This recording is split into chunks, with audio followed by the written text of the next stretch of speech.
ಆದರೆ ಭಯೋತ್ಪಾದನೆ ನನ್ನ ಧರ್ಮ ಅಂತ ಅನ್ಕೊಳ್ಳೋರು, ಭಯೋತ್ಪಾದನೆ ಮಾಡುವವನಿಗೆ ಧರ್ಮವೇ ಇಲ್ಲ, ಅವನ ಧರ್ಮ ಹೇಳೋದು ಹೇಗೆ?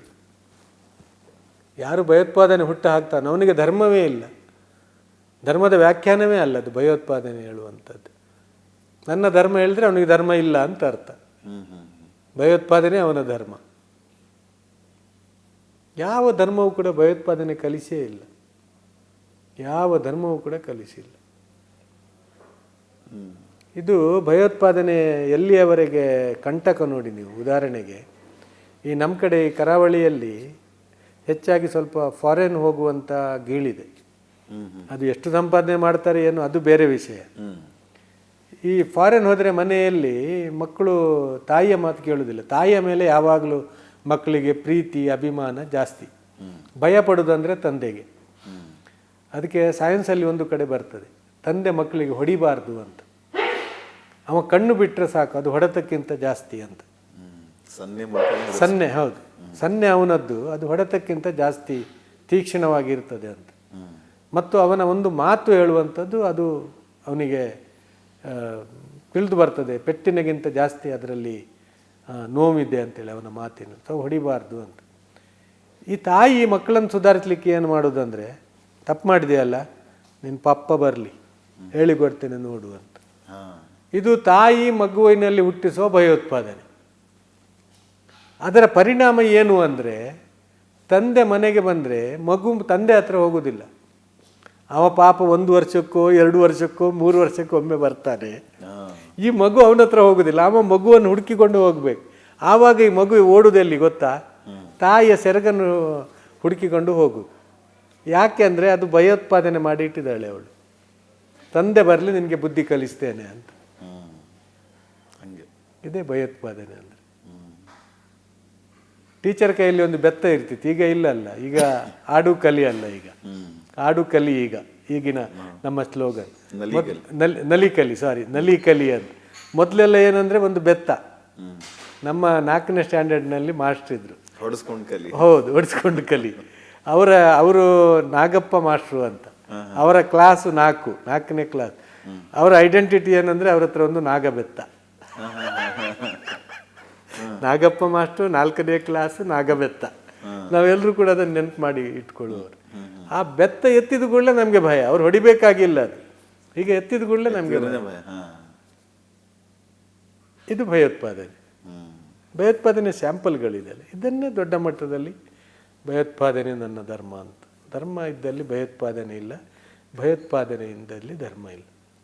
ಮತ್ತು ಯಾರಿಗೂ ಕೂಡ ಭಯೋತ್ಪಾದನೆಯಲ್ಲಿ ಒಂದು ಸ್ವಲ್ಪ ಕಾಲಕ್ಕೇನೋ ಅವ ತನ್ನವರನ್ನಾಗಿ ಮಾಡಿಕೊಳ್ಳಿ ಇಟ್ಕೊಳ್ಬೋದೇ ಹೊರತು ದೀರ್ಘಕಾಲ ತನಕ ಅದು ಪರಿಣಾಮ ಬೀರುತ್ತೆ. ವ್ಯಾಪ್ತಿ ಮೀರಿಬಿಟ್ಟಿದೆ ಭಯೋತ್ಪಾದನೆ.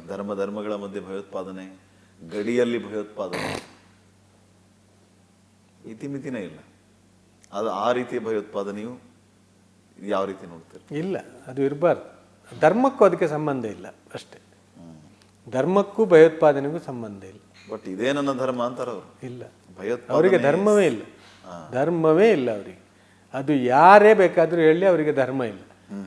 ಅದು ಅವ ಕೇಸರಿ ಶಾಲು ಹಾಕ್ಕೊಳ್ಳಿ ಹೇಳಿ, ಹಸಿರು ಶಾಲು ಹಾಕಿಕೊಂಡು ಹೇಳಿ, ಅಥವಾ ಬಿಳಿಯ ಶಾಲು ಹಾಕಿಕೊಂಡು ಹೇಳಿ ಅವ ಭಯೋತ್ಪಾದನೆ ಧರ್ಮ ಅಂತ. ಅವನಿಗೆ ಧರ್ಮ ಇಲ್ಲ. ಶಾಲು ನೋಡಿ ನಾವು ಅವನನ್ನು ಧರ್ಮ ಗುರುತಿಸುವಂಥ ಅಗತ್ಯವೂ ಇಲ್ಲ. ಬಣ್ಣದ ಮೇಲೆ ಧರ್ಮಗಳನ್ನು ಗುರುತಿಸುವ ಅಗತ್ಯವೂ ಇಲ್ಲ.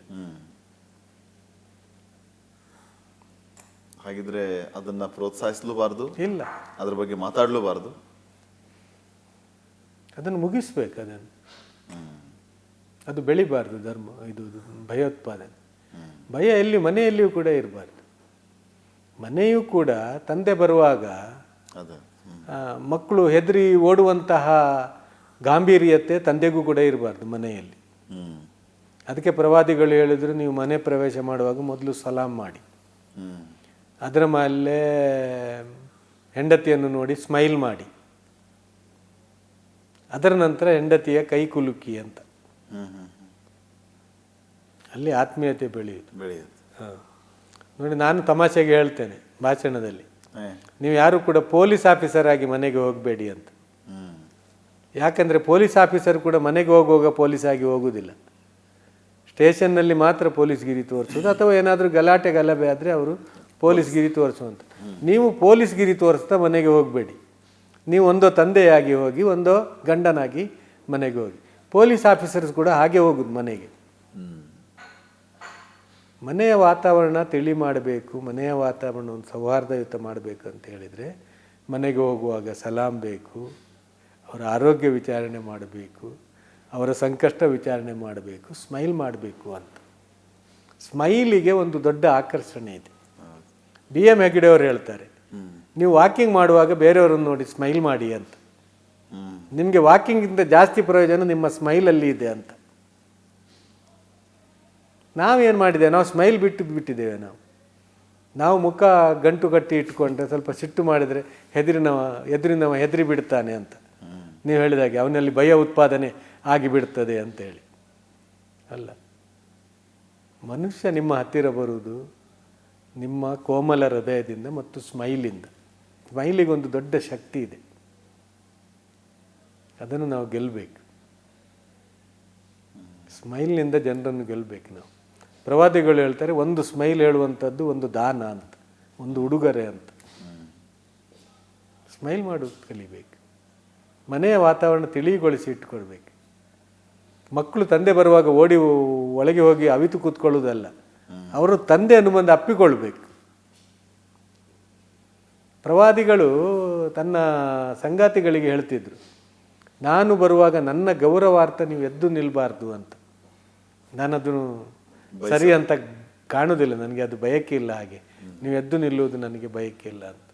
ಅದೇ ಪ್ರವಾದಿಗಳು ತನ್ನ ಮನೆಗೆ ಮಗಳು ಫಾತಿಮಾ ಬಂದರೆ ಎದ್ದು ನಿಂತು ಸ್ಮೈಲ್ ಮಾಡಿ ಅವಳ ತಲೆ ಚುಂಬಿಸ್ತಿದ್ರು ಅಂತ.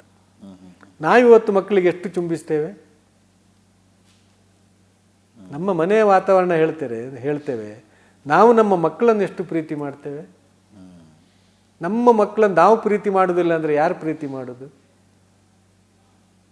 ನಮ್ಮ ಮಕ್ಕಳನ್ನು ಪ್ರೀತಿಸುವುದು, ನಮ್ಮ ಮಕ್ಕಳನ್ನು ಚುಂಬಿಸುವುದು, ನಮ್ಮ ಮಡದಿಯನ್ನು ಪ್ರೀತಿ ಮಾಡುವುದು, ನಮ್ಮ ಮಡದಿಯನ್ನು ಚುಂಬಿಸುವುದು, ಅವಳು ಗಂಡನನ್ನು ಪ್ರೀತಿ ಮಾಡುವುದು, ಗಂಡನನ್ನು ಚುಂಬಿಸುವುದು, ಇದು ಮನೆಯ ವಾತಾವರಣವನ್ನು ಸ್ವರ್ಗದ ಸುವಾಸನೆ ಬರುವಂಥ ವಾತಾವರಣಕ್ಕೆ ನಾಂದಿ ಹಾಡ್ತದೆ. ಸ್ವರ್ಗದ ಕಂಪು ಬರುವಂಥ, ತಂಪು ಬರುವಂಥ ವಾತಾವರಣಕ್ಕೆ ನಾಂದಿ ಹಾಡ್ತೇವೆ ನಮ್ಮ ಮನೆಗೆ. ಸ್ವರ್ಗಕ್ಕೆ ಮೂರೆಗೇಣು ಅಂತ. ಹಾಗೆ ನಾವು ಮನೆಯಲ್ಲೇ ಅದರ ಆರಂಭ ಮಾಡಬೇಕು. ಇನ್ನೊಂದು, ಈಗ ಸಮಾಜದಲ್ಲಿ ಈ ಜನರಿಗೆ ಹೇಗಾಗಿದೆ ಅಂತಂದ್ರೆ, ಈ ಶಾಂತಿ, ನೆಮ್ಮದಿ, ಸುಖ, ಸಂತೋಷ ಇವನ್ನೆಲ್ಲ ಹುಡ್ಕೊಂಡು ಹೋಗುವಂಥ ಪರಿಸ್ಥಿತಿ ಬಂದಿದೆ. ಎಲ್ಲಿ ನೋಡಿದ್ರು ಕೂಡ ನಾನು ಆಗಲೇ ಹೇಳ್ತಿದ್ನಲ್ಲ, ಆ ರೀತಿ ಒಬ್ರನ್ನ ಕಂಡ್ರೆ ಒಬ್ರಿಗೆ ಆಗಲ್ಲ, ಘರ್ಷಣೆ, ಈ ರೀತಿಯ ಸಂದರ್ಭ ಇದ್ದಾಗ ನಾನು ಸುಖವಾಗಿರಬೇಕು, ಶಾಂತಿಯಿಂದ ಜೀವನ ಮಾಡಬೇಕು, ನೆಮ್ಮದಿಯನ್ನು ಕಂಡ್ಕೋಬೇಕು ಅಂತಂದ್ರೆ ಏನು ಮಾಡಬೇಕು? ಜನರಿಗೆ ಯಾವ ರೀತಿಯ ಸಂದೇಶವನ್ನು ಕೊಡ್ತೀವಿ ಸುಖ, ಶಾಂತಿ, ನೆಮ್ಮದಿಗೋಸ್ಕರ? ನೆಮ್ಮದಿಗೆ ಒಂದನೇದಾಗಿ ಪ್ರೀತಿ ಹಂಚುವಂಥದ್ದು, ಎರಡನೇದಾಗಿ ದೇವಸ್ಮರಣೆ ಅಂತ. ನೆಮ್ಮದಿಗೆ ದೇವಸ್ಮರಣೆಯೂ ಕೂಡ ಒಂದು ದೊಡ್ಡ ಸಾಧನ. ನಾನು ಹೇಳಿದೆ ಅಲ್ಲ, ಈ ನಮ್ಮ ಆಡಂಬರ, ವೈಭವ, ಇದರಲ್ಲಿ ನಮಗೆಲ್ಲ ಶಾಂತಿ ಸಿಗ್ತದೆ? ಇಲ್ಲ. ಅವನ ಕನೆಕ್ಷನ್ ಅವನ ದೇವನೊಂದಿಗೆ ಮಾಡಿಕೊಳ್ಬೇಕು.